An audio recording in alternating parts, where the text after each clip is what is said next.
लेकिन सर मैं आपसे हाथ जोड़ के प्रार्थना करता हूं कि इस बढ़े हुए ऑक्सीजन के कोटे को दिल्ली तक पहुंचाने में हमारी मदद करें।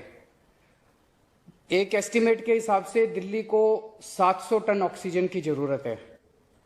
आपने हमारा कोटा 480 टन कर दिया, बहुत बहुत शुक्रिया। लेकिन पिछले 24 घंटों में इस बढ़ाए हुए 480 टन में से भी केवल 350 टन ऑक्सीजन दिल्ली पहुंच पाई है। प्रधानमंत्री जी, जब से ऑक्सीजन का संकट शुरू हुआ है मेरे फोन बजते रहते हैं। कभी कोई अस्पताल कहता है कि 3 घंटे की ऑक्सीजन बची है, कभी कोई अस्पताल कहता है कि 2 घंटे की ऑक्सीजन बची है।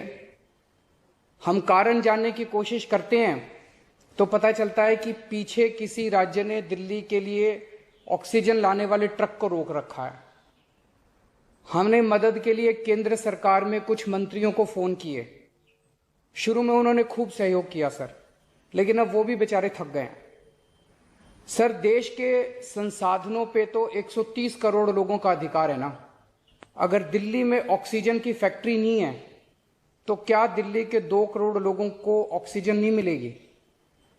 जिस राज्य में ऑक्सीजन की फैक्ट्री है, क्या वो दिल्ली की ऑक्सीजन रोक सकते हैं? ऐसे में हम क्या करें? सर, मैं आपका बेहद शुक्रिया अदा करना चाहता हूं कि आज आपने ये मीटिंग बुलाई है, बहुत सही समय पे ये मीटिंग बुलाई है। पर सर, मैं आज ये जानना चाहता हूं कि अगर आज या कल या किसी भी टाइम हमारे दिल्ली के किसी अस्पताल में अगर 1 घंटे की, आधे घंटे की, 2 घंटे की ऑक्सीजन बच जाए और लोगों की मरने की नौबत आ जाए तो मैं फोन उठा के केंद्र सरकार में किससे बात करूं? सर, मैं ये जानना चाहता हूं कि अगर कोई राज्य दिल्ली के कोटे की ऑक्सीजन का ट्रक रोक ले तो मैं फोन उठा के किससे बात करूं? हालत काफी ज्यादा गंभीर हो चुके हैं सर। हम अपने लोगों को मरने के लिए तो नहीं छोड़ सकते। हमें लोगों को यह विश्वास दिलाना पड़ेगा कि एक एक जिंदगी हमारे सबके लिए कीमती है। हम आपसे फिर से दिल्ली के लोगों की तरफ से हाथ जोड़ के अपील कर रहे हैं कि सर, तुरंत कोई कठोर और सार्थक कदम नहीं उठाया गया तो शायद दिल्ली के अंदर कोई बहुत बड़ी त्रासदी हो सकती है। मैं आपसे मार्गदर्शन चाहता हूं सर। सर, कुछ ही राज्य हैं जहां से मैक्सिमम दिल्ली की ऑक्सीजन आती है और जहां सबसे ज्यादा दिक्कत आ रही है और जहां सबसे ज्यादा हमारे ऑक्सीजन के ट्रक रोके जा रहे हैं। मेरी आपसे विनती है, अगर आप उन राज्यों के मुख्यमंत्री को एक बार बोल दें, फोन कर दें कि हमारे ऑक्सीजन के ट्रक ना रोकें तो दिल्ली के लोगों को ऑक्सीजन मिल जाएगी। आपका एक फोन ही बहुत है सर उनको। दिल्ली के 2 करोड़ लोगों की तरफ से मैं आज आपसे हाथ जोड़ के विनती कर रहा हूं कि सर, आप हमारी मदद कर सकते हैं। आप कृपया हमारी मदद कीजिए और अस्पताल में लोगों को ताकि ऑक्सीजन मिल जाए। ऑक्सीजन की कमी के कारण अस्पताल में जो हालत बने हुए हैं वो अब देखे नहीं जाते। लोग बहुत ज्यादा तकलीफ में हैं सर।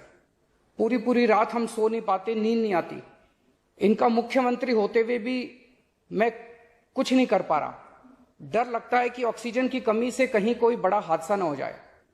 ईश्वर ना करे अगर ऑक्सीजन ना मिलने से कुछ अनहोनी हो गई तो हम सब कभी अपने आप को माफ नहीं कर पाएंगे। प्रधानमंत्री जी, कोरोना से देश को बचाने के लिए एक नेशनल प्लान बनना चाहिए। इस नेशनल प्लान के अंतर्गत देश के सभी ऑक्सीजन प्लांट्स को तुरंत आर्मी के जरिए केंद्र सरकार टेक ओवर करे। ऑक्सीजन प्लांट से निकलने वाले हर ट्रक के साथ एक आर्मी का एस्कॉर्ट व्हीकल रहेगा तो कोई उस ट्रक को फिर आगे रोक नहीं पाएगा। सर, दिल्ली का जो ऑक्सीजन का कोटा आपने बढ़ाया, हम उसके बड़े शुक्रगुजार हैं, लेकिन उसमें लगभग 100 टन ऑक्सीजन उड़ीसा और वेस्ट बंगाल से आनी है। हम परसों से, जब से कोटा बढ़ा है, हम कोशिश कर रहे हैं उस ऑक्सीजन को दिल्ली लाने की।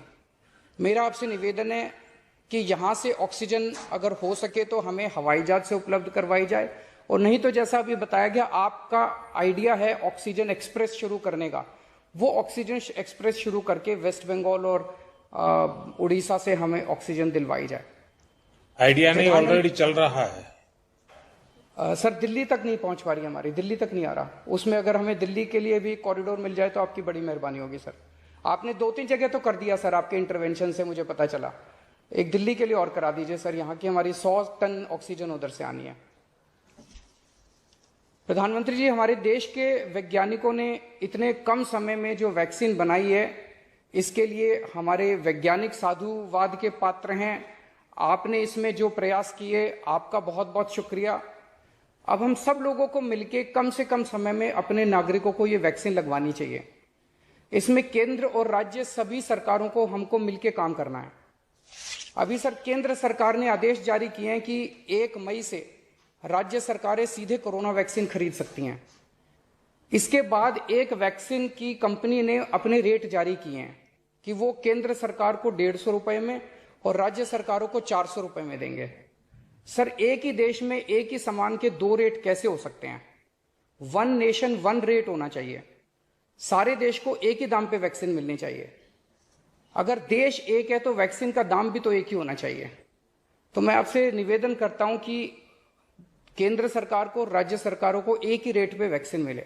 जिस रेट पे केंद्र सरकार को वैक्सीन मिल रही है, उसी रेट पे राज्य सरकारों को भी वैक्सीन मिलनी चाहिए।